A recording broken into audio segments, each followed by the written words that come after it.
சொந்தங்களுக்கு வணக்கம்.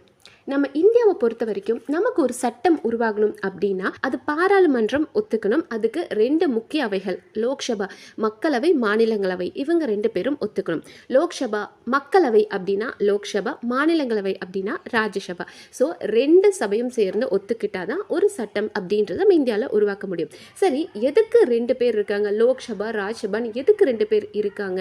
And Rajya Sabha MP எப்படி செலக்ட் ஆகுறாங்க? அவங்களுக்கு மட்டும் 6 வருஷம். இப்போ ஒரு லோக்சபா நம்ம எப்போதுமே எலெக்ஷன் பீரியட் அப்படின்னா 5 இயர்ஸ்ன்னு சொல்கிறோம். 5 வருஷத்துக்கு ஒரு தடவை ஆட்சி மாறிக்கிட்டே இருக்கின்றோம். ஆனால் இந்த ராஜ்யசபா எம்பி மட்டும் 6 வருஷம் இருக்கிறாங்க. ஆனால் அவங்கள யார் ஓட் போட்டு செலக்ட் பண்ணுறாங்க? இப்போ நம்ம இசைஞானி இளையராஜாலாம் எந்த கட்சியிலுமே இல்லையே, அவர் எப்படி எம்பி ஆனார்? இப்படி நிறைய கன்ஃபியூஷன்ஸ் இருக்குல்ல. இது எல்லாத்தையும் டீட்டெயிலாக இன்னைக்கு வீடியோவில் பார்க்க போகிறோம். ஓகே, ஃபர்ஸ்ட் பார்லிமெண்ட் அப்படின்றது நாட்டோட மிகப்பெரிய சட்டமன்றம் அப்படின்னா, ஸோ இதில் லோக்சபா, ராஜ்யசபா எம்பி, பிரசிடென்ட் இவங்க எல்லாரும் சேர்ந்து தான் ஒரு சட்டத்தை பாஸ் பண்ண முடியும். ஓகே, அப்போ லோக்சபானா என்னன்றதை பார்க்கலாம். ஓகே, லோக்சபா அப்படின்னா மக்களவை. தமிழில் ஏன் மக்களவை அப்படின்னு பார்த்தோன்னா, மக்கள் நேரடியாக ஓட்டு போட்டு எம்பியை செலக்ட் பண்ணுறோம். ஃபார் எக்ஸாம்பிள் இப்போ நம்ம பார்த்தோம் அப்படின்னா, இப்போ ரீசெண்டாக எலெக்ஷன் முடிஞ்சது, அதில் நம்ம ஓட் பண்ணி செலக்ட் பண்ணுறவங்க எம்எல்ஏ.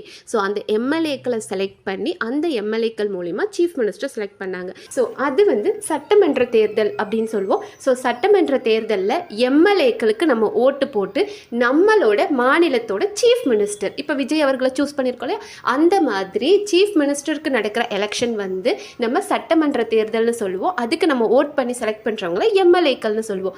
ஆனால் பாராளுமன்ற தேர்தல் அப்படின்றது நம்ம இந்தியா ஃபுல்லாக நடக்கும். அதில் நம்ம ஓட்டு போட்டு நமக்கான எம்பிக்களை சூஸ் பண்ணுவோம். ஸோ எம்பிக்கள் இந்தியா ஃபுல்லாக நிறைய எலெக்ஷன் நடந்து எம்பிக்கள் சூஸ் பண்ணுவாங்க. அது மூலிமா நம்மளோட பிரைம் மினிஸ்டர், இப்போ மோடி அவர்கள் இருக்கார் இல்லையா, அந்த எலெக்ஷன் நடக்கும். ஸோ சட்டமன்ற தேர்தல் அப்படின்னா சீஃப் மினிஸ்டருக்கு எம்எல்ஏ, பாராளுமன்ற தேர்தல் அப்படின்றது பிரைம் மினிஸ்டருக்கு நடக்கிறது. அதில் நம்ம சூஸ் பண்ணி ஓட் பண்ணுறவங்கள எம்பிக்கள்னு சொல்கிறோம். ஸோ அந்த எம்பிக்கள் இருக்காங்க இல்லையா, நம்ம இப்போ பார்த்தோம் இல்லையா, பாராளுமன்ற தேர்தலில் நம்ம ஓட்டு போட்டு எம்பிக்களை சூஸ் பண்ணுறோன்னு. ஸோ அந்த எம்பிக்கள் தான் லோக்சபா எம்பின்றவங்க. ஸோ இந்த எம்பிக்கள் இருக்காங்க இல்லையா, இவங்க மேக்ஸிமம் எத்தனை பேர் இருக்கலாம் அப்படின்னு பார்த்தோன்னா 552 பேர் இருப்பாங்க. ஹோல் இந்தியாவை பொறுத்த வரைக்கும் 552 பேர் இருப்பாங்க. இவங்களோட ஆண்டு காலம் அப்படின்றது 5 வருஷம் இவங்க சர்வீஸ் பண்ணலாம். இவங்கள லோவர் ஹவுஸ் அப்படின்னு சொல்லுவோம். அண்ட் இவங்களோட ஹெட் யாருன்னா ஸ்பீக்கர். இப்போ நம்மளோட எம்எல்ஏக்கள் இருக்காங்க இல்லையா, இப்போ ரீசெண்டாக நம்ம எல்லாத்தையும் சட்டமன்றத்தில் என்ன நடக்குதுன்றதை பார்த்துக்கிட்டு இருக்கோம். நம்மளோட சிஎம்ஆ விஜய் அவர்கள் இருக்கார். அங்கே ஸ்பீக்கர் இருக்காங்க, ஒரு சபாநாயகர் இருக்காங்க. அவர் சொல்கிறத எல்லாரும் யார் பேசணும், எந்த கட்சி பேசணும் அப்படின்ற எல்லா முடிவும் ஒரு ஸ்பீக்கர் எடுக்கிறார் இல்லையா. அதே மாதிரி தான் லோக்சபாவில் இன்னைக்கு நம்ம சீஃப் மினிஸ்டர் விஜய் அவர்கள் இருக்கிற மாதிரி அங்கே பிரைம் மினிஸ்டர் நம்ம மோடி அவர்கள் இருப்பாங்க. அங்கேயும் ஒரு ஸ்பீக்கர் இருப்பாங்க. அவங்க சொல்கிறத தான் எல்லாருமே கேட்பாங்க.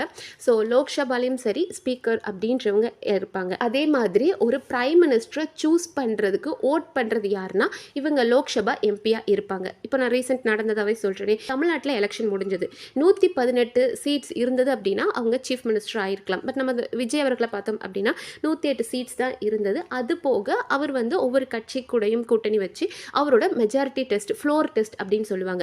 அதாவது மொத்தம் நம்ம தமிழ்நாட்டில் 234 தொகுதி இருக்குது அப்படின்னா அதில் பாதிக்கும் மேலே யார் அதிகமான ஓட்ஸ் வின் பண்ணுறாங்களோ அவங்க தான் சிஎம் ஆவாங்க அப்படின்ற ஃப்ளோர் டெஸ்ட் தான் நடந்தது. அண்ட் அந்த இதில் ஓட்டு போட்டாங்க இல்லையா, நம்ம பார்த்துருப்போம், நியூஸ்லலாம் பார்த்துருப்போம். எல்லாருமே இந்த ஒரு இவருக்கு சப்போர்ட் பண்ணி எத்தனை பேர் இருக்கீங்க அப்படின்ற மாதிரி கேட்கும்போது சப்போர்ட் பண்ணி அவரோட கட்சி தாவேக்கா எம்எல்ஏக்கள் சப்போர்ட் பண்ணாங்க. ஏடிஎம்கே எம்எல்ஏக்கள் கொஞ்சம் பேர் சப்போர்ட் பண்ணாங்க. காங்கிரஸ்லேருந்து 5 பேர் சப்போர்ட் பண்ணாங்க. ஸோ இப்படி பார்த்தோம்னா ஒரு 120 பேர் அவருக்கு சப்போர்ட் பண்ணிட்டாங்க. அதாவது 234 தொகுதியில் அதுக்கு பாதி 117. அப்போ அந்த 117க்கு மேலே ஒரு ஓட் போட்டு அவர் எங்களுக்கு சிஎம் ஆகிறது ஓகே அப்படின்னு ஓட் போட்டாங்களே, நம்ம எம்எல்ஏக்கள் ஓட்டு போட்டு நம்ம சிஎம் விஜய் அவர்களை சூஸ் பண்ணாங்க. அதே மாதிரி தான் லோக்சபாவில் என்ன நடக்கும் அப்படின்னு பார்த்தோன்னா, நம்ம இந்தியா ஃபுல்லாக எலெக்ஷன் நடந்திருக்கும். அந்த இந்தியா ஃபுல்லாக நம்ம ஓட்டு போட்டு நம்மளோட எம்பிக்கள், நம்ம தமிழ்நாட்டிலேருந்து இத்தனை எம்பிக்கள் அப்படின்னு சொல்லி நம்ம தமிழ்நாடு, கேரளா, கர்நாடகான்னு எல்லா ஊர்லேருந்து நம்ம செலக்ட் பண்ணி எம்பிக்களை பார்லிமெண்ட் பார்லிமெண்ட்டுக்கு அனுப்புகிறோம். அங்கே போனதுக்கப்புறம் எப்படி விஜய் அவர்களுக்கு வந்து ஓட்டிங் ஃப்ளோர் டெஸ்ட் நடந்ததோ அதே மாதிரி நம்மளோட பிரைம் மினிஸ்டருக்கும் நடக்கும். ஸோ இவர் பிரைம் மினிஸ்டராக இருக்கணும் அப்படின் போது இவரோட மெஜாரிட்டியை காட்டுங்கன்னு போது அவருக்கு சப்போர்ட் பண்ணி அந்த பாதிக்கு மேலே மெஜாரிட்டியை காட்டணும். அப்படி காட்டினாதான் அவங்க பிரைம் மினிஸ்டர் ஆக முடியும். ஸோ ஒரு சீஃப் மினிஸ்டரை ஓட் போடுறதுக்கு வந்து நம்மளோட எம்எல்ஏக்கள் உதவிடுறாங்க. பிரைம் மினிஸ்டரோட மெஜாரிட்டியை காட்டுறதுக்கு ஓட் பண்ணுறதுல இந்த லோக்சபா எம்பிக்கள் உறுதுணையாக இருக்காங்க. ஸோ எம்பிக்கள் வேலை பிரைம் மினிஸ்டர் சூஸ் பண்ணுறது, எம்எல்ஏக்களோட வேலை சீஃப் மினிஸ்டர் சூஸ் பண்ணுறது. அண்ட் இவங்களோட சேலரி பார்த்தோம் அப்படின்னா நம்ம லோக்சபாவில் எம்பியோட சேலரிஸ் பார்த்தோம் அப்படின்னா 1,24,000 அவங்களுக்கு சம்பளமாக கொடுக்கப்படும். அது மட்டும் இல்லாமல் அவங்களுக்கு தினசரி அவங்க வந்துட்டு அசம்பிளிக்கு போயிட்டு வர்றதுக்கு அவங்க வந்தாலே ஒரு நாளைக்கு 2,500 கொடுப்பாங்க. அது போக அவங்களோட ஆஃபீஸ் செலவு, அவங்க வந்துட்டு போகிறது, இப்போ அவங்க வந்து டெல்லியில் தான் இருப்பாங்களே, அப்போ அந்த அக்காமடேஷன், அவங்களோட மெடிக்கல் செலவு, பென்ஷன் அப்படின்றது எல்லாத்தையும், அதாவது சேலரி மட்டுமே 1,24,000, அது போக இந்த மாதிரி ஸ்பெஷல் அலவன்ஸ் அப்படின்றது கொடுக்கப்படும். ராஜ்யசபா எம்பிக்கும் அதே மாதிரி தான், இவங்கள மாதிரியே தான் 1,24,000 சம்பளம் கொடுப்பாங்க. அது போக அந்த daily allowance, travel, accommodation, medical, pension எல்லாத்தையும் கிடைக்கும். ஆனால் லோக்சபா எம்பியோட ரோல் என்ன அப்படின்னு பார்த்தோன்னா அவங்கள மக்கள் டைரெக்டாக செலக்ட் பண்ணியிருக்காங்க இல்லையா. நாடு முழுக்க எம்பி எலெக்ஷன் நடக்கும். அதில் மக்கள் அவங்கவுங்க ஸ்டேட்டில் ஓட் போட்டு எம்பியை சூஸ் பண்ணுறாங்க. ஸோ மக்களோட பிரச்சனையை அவங்க அங்கே போய் பேசுவாங்க. புதுசாக ஒரு சட்டம் கொண்டு வர்றது இருக்காங்க, அவங்க கட்சியிலேருந்து ஒரு சட்டம் கொண்டு வராங்க அப்படின்னா அதை பற்றி அப்போஸ் பண்ணுறதுக்கோ இல்லை அதை சப்போர்ட் பண்ணுறதுக்கோ.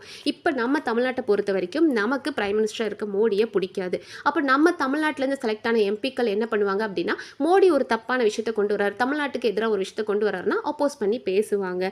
பட்ஜெட் தாக்கல், நம்ம வந்துட்டு நம்மளோட தமிழ்நாட்டுக்கு எங்களுக்கு இந்த ஒரு நிதி வேணும் அப்படின்ற ஒரு பட்ஜெட் தாக்கல் பண்ணுறதுக்காகட்டும், ஒரு மணி பில் பாஸ் பண்ணுறதுக்கு, இது எல்லாத்துக்குமே லோக்சபா எம்பின்றவங்க தான் ரொம்ப தேவைப்படுவாங்க.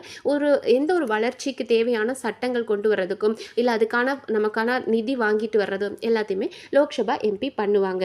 அதாவது மணி பில், அதாவது அரசு பணம் இருக்கு இல்லையா, அதை ஒரு சட்ட மசோதா அப்படின்ற எல்லாத்தையும் பேசுறதுக்கு லோக்சபா எம்பிக்கு தான் உரிமை இருக்குது. ஸோ ஒரு வரி விதிக்கிறது, அரசு செலவு இப்படின்ற பற்றி எல்லாத்தையுமே, ஒரு பட்ஜெட்டோ லோனோ இன்கம் டேக்ஸ், ஜிஎஸ்டி டேக்ஸ் அப்படின்ற பற்றி எல்லாத்தையுமே கவர்மெண்ட் கிட்ட, ஒரு பிரைம் மினிஸ்டர் கிட்ட டிஸ்கஸ் பண்ணுறது யார் அப்படின்னு பார்த்தோன்னா நம்மளோட எம்பிக்கள். சரி, அப்போ இவங்களே இவ்வளோ வேலை பண்ணிட்டு இருக்காங்களே, அப்புறம் இதுக்கு ராஜ்யசபா அப்படின்னு உங்களுக்கு தோணலாம்.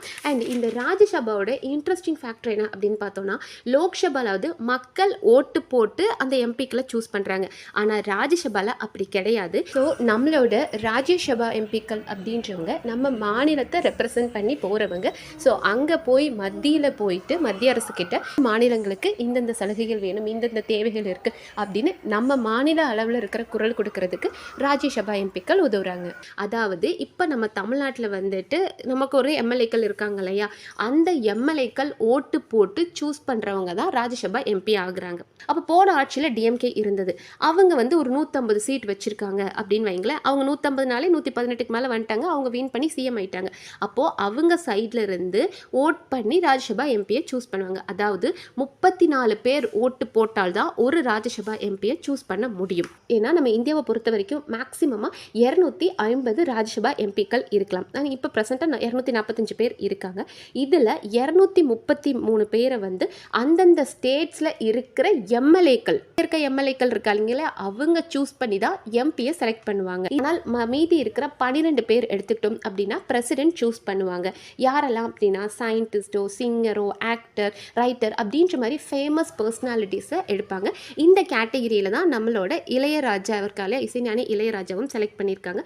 அவரெல்லாம் எந்த கட்சியிலும் கிடையாது. இவர் வந்து ஒரு ஃபேமஸான பர்சனாலிட்டி, அந்த ஒரு துறையில் சார்ந்து தான் எடுத்திருக்காங்க. இப்போ ரீசெண்டாக ஒரு விஷயம் நடந்துச்சு, இந்த காக்ரோச் ஜனதா பார்ட்டி அப்படின்றது ஒன்று வந்துச்சு இல்லையா, ரீசெண்டாக இன்டர்நெட்டில் ரொம்ப ஃபேமஸாக போச்சு.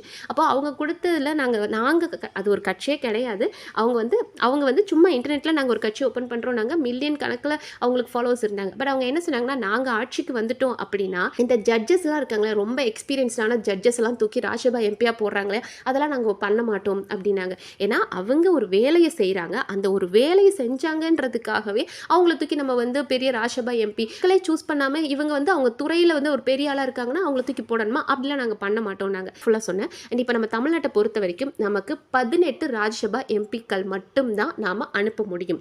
இந்த 18 பேர் நம்ம தமிழ்நாட்டை ரெப்ரசன்ட் பண்ணி அங்கே போய் டெல்லியில் போய் நமக்காக பேசுவாங்க. ஏன் 18 பேர் அப்படின்னு பார்த்தீங்கன்னா மாநிலங்களோட ஸ்ட்ரென்த்தை பொறுத்து. அது இப்போ நம்ம தமிழ்நாடு அப்படின்றது ஒரு ஆவரேஜான ஸ்டேட்டாக இருக்குது, அதனால நம்ம வந்து 18 பேரை அனுப்பலாம். அதுவே உத்தரப்பிரதேஷ்லாம் எடுத்துக்கிட்டோம் அப்படின்னா நம்மளை விட பெரிய சைஸான ஸ்டேட் அது. அப்போ அந்த ஸ்டேட்லன்னு பார்த்தோம் அப்படின்னா 32 எம்பிக்கள் கூட அவங்க அனுப்ப முடியும். அதுவே கோவா மாதிரி இடங்கள் எடுத்துக்கிட்டோம் அப்படின்னா அவங்க ஒரு எம்பியை தான் அனுப்ப முடியும். அதனால தான் நம்ம தமிழ் தேசம் பேசுகிற நிறைய பேர் என்ன சொல்லுவாங்க அப்படின்னா, ஏண்டா தமிழ்நாட்டில் மட்டும் குழந்தை பெற்றுக்கக்கூடாது, ஒரு குழந்தை பெற்றுக்கோங்க, 2 குழந்தை தான் பெற்றுக்கக்கூடாது, 3 குழந்தைய பெற்றுக்காதீங்க அப்படின்னு எங்களுக்கெல்லாம் பாடம் எடுத்து எங்களோட ஜனத்தொகையை மக்களை கம்மி பண்ணிட்டு அங்கே நார்த்தில் அவனும் 4-5 குட்டி 8 குட்டின்னு போட்டுக்கிட்டு அவங்க ஜனத்தொகையை பெருசு பண்ணி அவங்க பெரிய ஸ்டேட்டுன்னு சொல்கிறாங்க. அப்போ அங்கே நாங்கள் அவங்க வந்து நிறைய எம்பிக்களை சென்ட் பண்ண முடியுது. நாங்கள் மக்கள் தொகை கம்மியாகி எங்ககிட்ட இருந்து கொஞ்சம் எம்பிக்கள் மட்டும்தான் அனுப்ப முடியுது. யோசிச்சு பாருங்க. இப்போ நம்ம தமிழ்நாட்டை பொறுத்த வரைக்கும் நமக்கு மோடி அவர்களை பிடிக்காது. இப்போ மோடி அவர்கள் ஏதோ ஒரு சட்டம் கொண்டு வர்றாரு, அது நம்ம தமிழ்நாட்டுக்கு எதிராக இருக்கு அப்படின்னா அங்கே இருக்கிற நம்மளோட மாநில எம்பிக்கள் அதை வந்து அப்போஸ் பண்ணி பேசணும். ஒருவேளை நாமளே ஒரு சின்ன ஸ்டேட்டாக இருக்கோம், நம்ம கிட்ட இருந்தே ஒரு 2 எம்பிக்கள் தான் அங்கே போகிறாங்க அப்படின்னா அங்கே அவங்க ஆர்கியூ பண்ணுறதுனால ஒரு வேல்யூம் இல்லை. ஓட்டு எடுப்பாங்க. கடைசியாக ஒரு சட்டம் வருது அப்படின்னா ஓட்டு போட்டு அது அந்த சட்டத்துக்கு எத்தனை பேர் அப்போஸ் பண்ணுறாங்க, எத்தனை பேர் சப்போர்ட் பண்ணுறாங்கன்னு பார்ப்பாங்க. ஸோ இப்போ டிவிக்கு எடுத்துக்கிட்டோம் அப்படின்னா இப்போ 108 எம்எல்ஏக்கள் அவங்க வச்சுருக்காங்கன்னு வச்சுக்கோமே, 34 பேர் ஓட்டு போட்டால் தான் ஒரு எம்பியை செலக்ட் பண்ண முடியும். அப்போது இந்த 108 எம்எல்ஏக்கள் சேர்ந்து 3 எம்பிக்களை அவங்க சென்ட் பண்ண முடியும். இப்போ டிஎம்கே எடுத்துக்கிட்டோம் அப்படின்னா ஃபார் எக்ஸாம்பிள் சொல்கிறேன், 80 எம்எல்ஏ இருக்கிறாங்க அப்படின்னா 34 பேர் ஓட்டு போடுறாங்க அப்படின் போது அவங்களால ஒரு 2 எம்பியை சென்ட் பண்ண முடியும். ஏடிஎம்கே மொத்தமே 35 எம்எல்ஏ வச்சுருக்காங்க அப்படின்னா 34 பேர் சேர்ந்து ஓட்டு போட்டு ஒரு எம்பியை அவங்களால சென்ட் பண்ண முடியும். சரி, இப்படி எம்பிக்கள் உள்ளே போயிடுறாங்க. ஆனால் எம்பிக்கள் எல்லாருமே ஒரே டைமில் பார்லிமெண்ட்குள்ளே போவாங்களா அப்படின்னு கேட்டால் கிடையாது. அதனால தான் இவங்களுக்கு 6 வருஷம் அப்படின்னு கொடுத்துருக்காங்க. ஏன்னா 2 வருஷத்துக்கு ஒரு தடவை இவங்களுக்கான எலெக்ஷன், எம்பிக்களுக்கான ராஜ்யசபா எலெக்ஷன் நடக்கும். எலெக்ஷன் அப்படின்னா மக்கள் ஓட்டு போட மாட்டாங்க, எம்எல்ஏக்கள் ஓட்டு போட்டு ராஜ்யசபாக்கு சென்ட் பண்ணுவாங்க. 18 பேர் நம்ம சொன்னோம் இல்லையா, நம்ம சைடில் நம்ம தமிழ்நாட்டில் வந்து மொத்தம் 18 ராஜ்யசபா எம்பிக்கள் தான் உள்ளே போக முடியும். இந்த 18 பேரும் ஒரே டைமில் உள்ளே போனவங்க கிடையாது. முதல் பேட்ச் ஒரு 6 பேர், ரெண்டாவது பேட்ச் இன்னொரு 6 பேர், மூணாவது பேட்ச் இன்னொரு 6 பேர், மொத்தம் 18 பேர். ஆனால் இந்த 18 பேரும் ஒரே டைமில் உள்ளே போனவங்க கிடையாது. இப்படி ஒரு எக்ஸாம்பிளுக்கு சொல்லணும் அப்படின்னா, இப்போ ஒரு ஸ்கூல் இருக்குது, அந்த ஸ்கூலில் ஒரு 12th முடித்தவன் அந்த ஸ்கூலை விட்டு உடனே போயிட முடியும். ஆனால் அதுவே அந்த ஸ்கூலில் 9th படிச்சுட்டு இருக்கான் அப்படின்னா அவன் 10th 11th 12th கம்ப்ளீட் பண்ணால் அந்த ஸ்கூல் விட்டு போக முடியும். ஸோ அவனோட டைம் அந்த 12th வரைக்கும் அவன் இருந்து முடிச்சுட்டு போனால் தான் அவனோட ஸ்கூல் லைஃப் முடியும் இல்லையா. அதே மாதிரி இங்கே நாம் வந்துட்டு 18 பேரை நம்ம ராஜ்யசபா எம்பியாக செலக்ட் பண்ணியிருக்கோம் இல்லையா. இந்த 18 பேரும் ஒரே டைமில் உள்ளே போனவங்க கிடையாது. 2 வருஷத்துக்கு ஒரு தடவை நடந்த எலெக்ஷனில் உள்ளே போனவங்களா இருப்பாங்க. அதனால் அவங்களோட 6 இயர்ஸ் கம்ப்ளீட் ஆகிற வரைக்கும் அவங்க அங்கே தான் இருப்பாங்க. ஃபார் அன் எக்ஸாம்பிள், இப்போ வந்து 2020 ஒரு எம்பி எலெக்ஷன் நடக்குது, அதில் ஒரு 6 பேர் செலக்ட் ஆகியிருக்காங்கன்னு வைங்களேன். அந்த 2020 2026 வரைக்கும் அவங்களோட டைம் இருக்கும். 2026 தான் அவங்க ரிட்டையர் ஆவாங்க. இப்போ 2வது ஒரு பேட்ச் எடுத்துக்கோங்க, அவங்க ஒரு 6 எம்பிக்கள் இருக்காங்க. அவங்க 2022 அவங்க சர்வீஸ் பண்ண ஸ்டார்ட் ஆகுறாங்க. 2028 தான் அவங்க ரிட்டையர்மெண்ட். பேட்ச் 3 எடுத்துக்கிட்டோம் அப்படின்னா அதில் 6 எம்பிக்கள் இருக்காங்க. 2024 2030 வரைக்கும் இருக்கும். அப்போ 2026 வரும்போது ஃபஸ்ட் பேட்ச் ரிட்டையர் ஆகணும். அந்த 6 பேர் ரிட்டையர் ஆயிடுவாங்க. ஆனால் அந்த பேட்ச் 2 அண்ட் பேட்ச் 3 பார்த்தோன்னா அவங்க அப்படியே ஸ்டேபிளாக இருப்பாங்க. இந்த பேட்ச் 1ல் 6 பேர் ரிட்டையர் ஆகுறாங்க இல்லையா, அந்த 6 பேருக்கு மட்டும்தான், அதாவது அடுத்த 6 பேருக்கான ஒரு எலெக்ஷன் நடக்கும். அப்போது 2026 மறுபடியும் ஒரு எலெக்ஷன் நடக்கும். அப்போ அவங்க வந்து 2026 2032 வரைக்கும் இருப்பாங்க. அதுவே 2 வருஷம் கழிச்சு 2028 என்ன ஆகும், இந்த செகண்ட் பேட்ச் அப்படின்றது முடிஞ்சிடும். அப்போது ஃபர்ஸ்ட் பேட்சும் தேர்ட் பேட்சும் இருப்பாங்க. அவங்க கூட மறுபடியும் புதுசாக இன்னொரு 6 பேர் வந்து இன்னொரு பேட்சாக வந்து ஆட் ஆவாங்க. ஸோ எப்போதுமே வந்து ஒரு 2 பேட்ச் ஸ்டேபிளாக இருப்பாங்க, அடுத்த பேட்ச் மாறுவாங்க. ஸோ இப்படியே தான் மாறிட்டு இருப்பாங்க 2 வருஷத்துக்கு ஒரு தடவை நடக்கிற எலெக்ஷன் அப்படின்றதுனால. ஸோ இது எதனால் இப்படி பிரிச்சிருக்காங்க அப்படின்னா, பார்லிமெண்ட்டை பொறுத்த வரைக்கும் இப்போ லோக்சபா எடுத்துக்கிட்டோம் அப்படின்னா ஒரு 5 வருஷம், அந்த 5 வருஷத்துக்கு அப்புறம் அவங்க அப்படியே காலி ஆயிடுறாங்க. அதனால் ராஜ்யசபாவில் அப்படி இருக்கக்கூடாது. ஒரு சீனியாரிட்டி இருக்கணும், ஒரு எக்ஸ்பீரியன்ஸ்டு பர்சன் இருக்கணும், எக்ஸ்பர்ட் அங்கே இருக்கணும், எமர்ஜென்சி டைமில் அவங்க ஹெல்ப்ஃபுல்லாக இருப்பாங்க. அப்படின்றதுனால தான் ராஜ்யசபா எம்பிக்கள் இந்த மாதிரி பேட்சாக மாறுவாங்க. என்னதான் நம்ம தமிழ்நாட்டில் இன்றைக்கி ஆட்சி மாறி தாவேக்கா இன்றைக்கி ஆட்சியில் இருந்திருந்தாலுமே டிஎம்கே ஜெயிச்ச பீரியடில் அவங்க செலக்ட் பண்ண எம்பிக்களோட டைம் முடிகிற வரைக்கும் அவங்க அங்கே தான் இருப்பாங்க. அவங்களோட அந்த ஒரு 2 வருஷத்துக்கு ஒரு தடவை பேட்ச் மாறுது இல்லையா, அந்த பேட்சுக்கு வேணால் புதுசாக நம்ம தாவேக்காலேருந்து ஒரு 6 பேரை புதுசாக அவங்க சென்ட் பண்ண முடியும். பட் ராஜ்யசபா எம்பியை பார்த்தோம் அப்படின்னா அவங்களால ஒரு ஆர்டினரி பில் வருது அப்படின்னா, ஒரு எஜுகேஷன் சம்மந்தப்பட்டதாவோ கல்வி சம்மந்தமான ஒரு சட்டம் வருது அப்படின் போது நம்மளோட ராஜ்யசபா எம்பியும் சேர்ந்து குரல் கொடுக்க முடியும். இல்லை இப்போ எங்கள் தமிழ்நாட்டுக்கு இந்த ஒரு கல்விக் கொள்கைன்றது எங்களுக்கு வேண்டாம், நாங்கள் இதை ஒத்துக்க மாட்டோம் அப்படின்னு சொல்லி அவங்க பேச முடியும். அவங்களால அதை எதிர்க்க முடியும். அதுவே வந்து ஒரு பெரிய பட்ஜெட்டோ இல்லை டேக்ஸ் பற்றி பேசும்போதோ ராஜ்யசபா எம்பியால் இதை வேண்டாம் அப்படின்றத அவங்களால நெக்லெக்ட் பண்ண முடியாது. மேபி அப்போஸ் பண்ணணும் அப்படின்னா ஜஸ்ட் 14 டேஸ் அவங்க டிலே பண்ணலாம். எங்களுக்கு இந்த சட்டம் பிடிக்கல அப்படின்றத டிலே பண்ணலாம். ஆனால் லோக்சபா எம்பியால் மட்டும்தான் ஒரு சட்டம் இந்த மாதிரி பட்ஜெட்டையோ டேக்ஸையோ வேண்டாம் அப்படின்றத அப்போஸ் பண்ணுற அது லோக்சபா எம்பியால் மட்டும்தான் முடியும். ராஜ்யசபா எம்பின்றவங்க ஒரு சஜஷன் சொல்கிறவங்க மாதிரி தான். ஸோ ராஜ்யசபா எம்பின்றவங்க ஒரு சஜஷன் கொடுக்குறவங்க தான். நீங்கள் வந்து ஒரு சட்டம் கொண்டு வரீங்க அப்படின் போது இதை பண்ணலாம், இதை பண்ண வேண்டாம் அப்படின்னு சஜஸ்ட் பண்ண முடியும். இப்போ ஒரு எஜுகேஷன் லா வருது, ஒரு ஆர்டினரி பில்லாக இருந்தால் லோக்சபா எம்பி, ராஜ்யசபா எம்பி, அப்புறம் பிரசிடென்ட் இவங்க 3 பேரும் சேர்ந்து ஓகே பண்ணாதான் ஓகே ஆகும்.